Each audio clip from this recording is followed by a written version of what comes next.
சண்டை போட்டா பேசாம இருக்கிறது மெச்சூரிட்டி இல்ல, அது emotional torture. Are you the one giving it or receiving it? நம்ம ஊர்ல நான் அமைதியா தானே போறேன் அப்படின்னு சொல்லுவாங்க. ஆனா அது ஒருத்தங்களை எவ்வளவு டார்ச்சர் பண்ணணும்னு உங்களுக்கு தெரியுமா? இதுக்கு பேரு ஸ்டோன் வாலிங். பேசாம இருந்து ஒருத்தங்களை கில்ட்டியா ஃபீல் பண்ண வைக்க கூடாது. அது ஒரு எமோஷனல் ஆயுதம். ஏன் சைலன்ஸ் யூஸ் பண்றீங்க?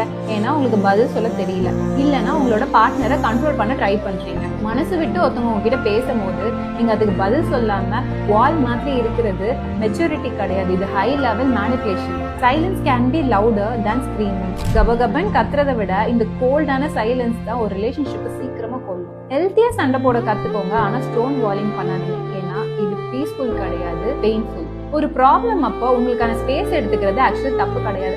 ஆனா நான் கொஞ்ச நேரம் டைம் எடுத்துட்டு யோசிச்சு திருப்பி உங்ககிட்ட வருவேன் அப்படின்ற அஷூரன்ஸ் உங்களுக்கு கொடுத்தே ஆகும். இந்த மாதிரி சைலன்ஸ் உங்களுக்கு கொண்டுட்டே இருந்துச்சுன்னா இந்த ரீலை சேவ் பண்ணிக்கோங்க, உங்க பார்ட்னருக்கும் ஷேர் பண்ணி அதை எக்ஸ்பிரஸ் பண்ணுங்க.